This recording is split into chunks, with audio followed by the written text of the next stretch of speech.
Welcome, everyone. Thanks for taking the time to watch today. Today, I want to talk about a different approach to the concept of retirement. Rather than retirement as a goal and objective far and away, um, something that you do after spending 40 or 50 years working at a job you really don't enjoy, finally being able to stop doing what you enjoy. Unfortunately, they call it the golden years. You're used up by that point. And so the quality of life, the experiences that you can have in the golden years are going to be very limited versus versus another approach to the concept of retirement, which is having the ability to retire and pulling that instead of 40 or 50 years out, when you turn 60, mid 60s, late 60s, 70s, pulling that forward to as early as possible. Realistically, going after that goal and objective of financial freedom and the ability to retire, as soon as you come out of the education system, whether that's high school or higher education, college, whatever the case may be, whatever you choose to do, the concept of being able to retire doesn't necessarily mean that you will, but just having that ability gives you the freedom to retire or not. Um, so let's kind of delve into this a little bit, or the concept of it, which makes a lot more sense because realistically, planning for retirement is extremely challenging. The typical approach to it anyway, because if you're 20 years old or 30 years old or 40 years old or even 50 years old, it's really hard to plan for something that's very far in the future, meaning maybe starting at 65 or 70 years old, and that's supposed to last you another 30 years. So how do you plan for that? How do you anticipate expenses, economic challenges that that plague our world, um, the the social challenges, the where are you going to be living? What are the costs of everything going to be at that point in time? What's inflation going to do between now and then? Um, yeah, what's your lifestyle going to be like? And so what does that cost you? Those are all things that are complete unknowns.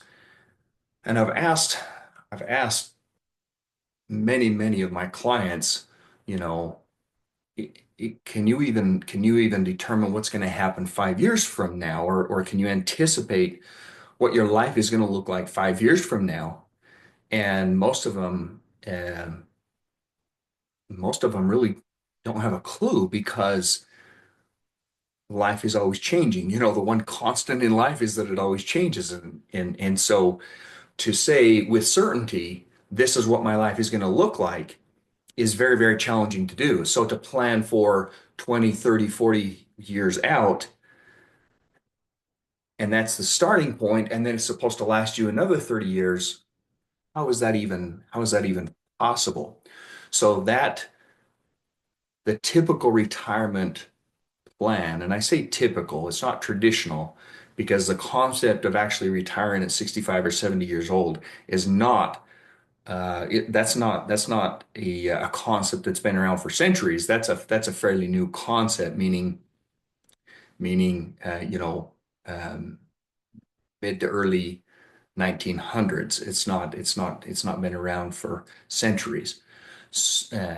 Because typically you worked until you passed away or until you couldn't work. That was traditionally what retirement looked like. I know I'm not suggesting that, but what I am saying is the typical retirement plan of working until 65 or 70 and then trying to,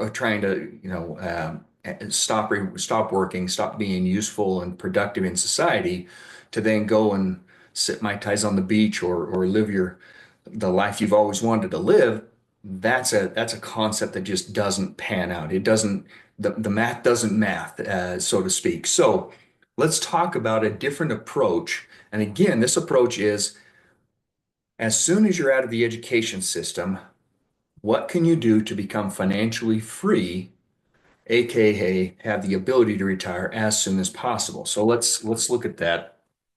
I'm gonna share a writable screen here, and I've got a stamp up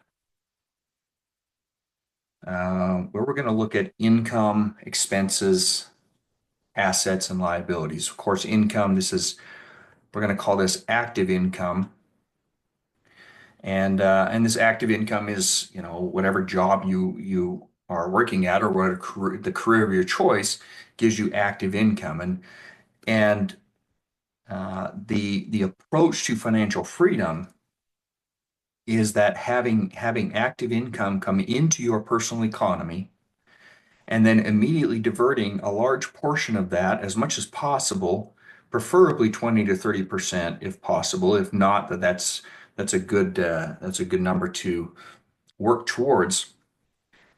And you're diverting a large portion of that to savings, which can then be turned into assets, savings like savings accounts, life insurance, cash value, um, just savings in general.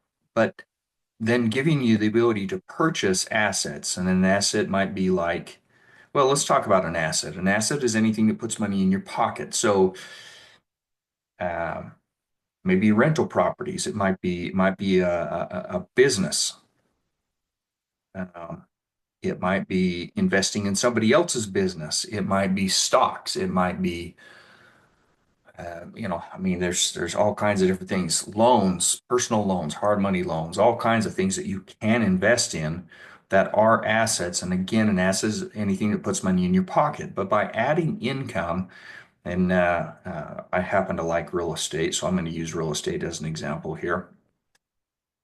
So if you buy a few properties here, you save up and you make the down payments on some properties, that's going to produce what's called passive cash flow or passive income.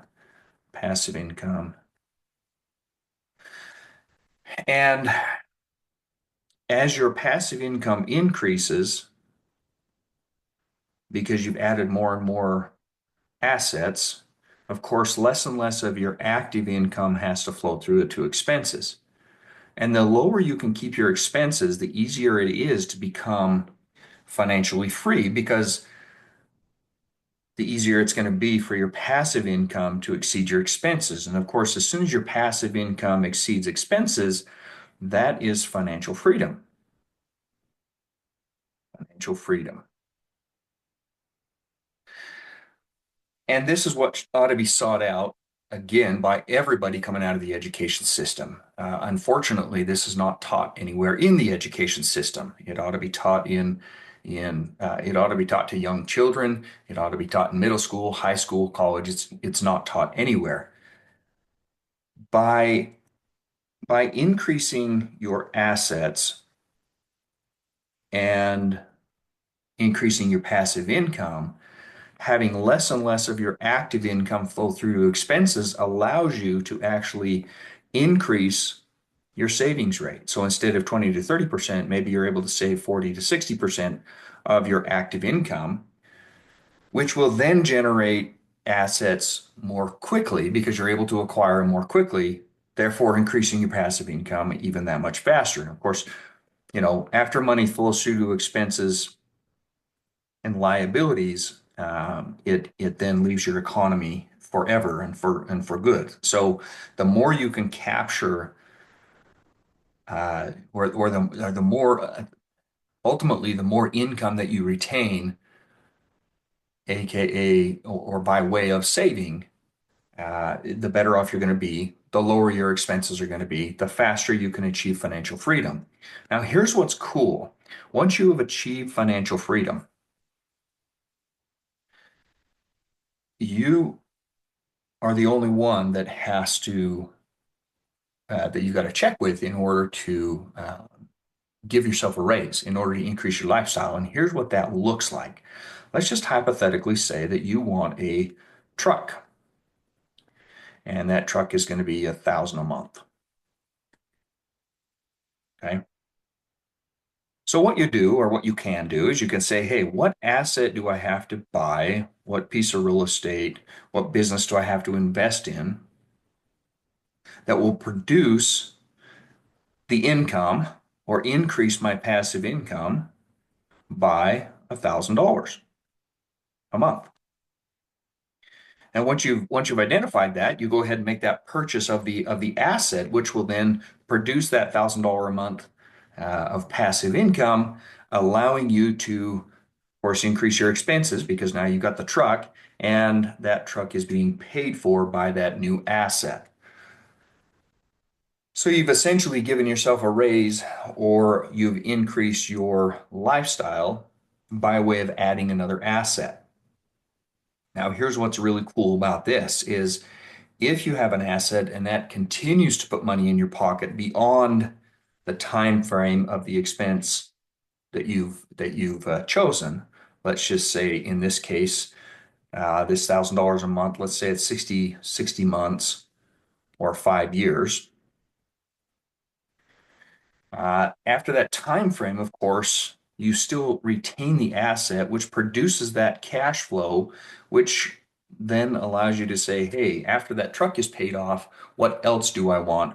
Or do I want to now let that $1,000 roll back in and accumulate more assets even more quickly?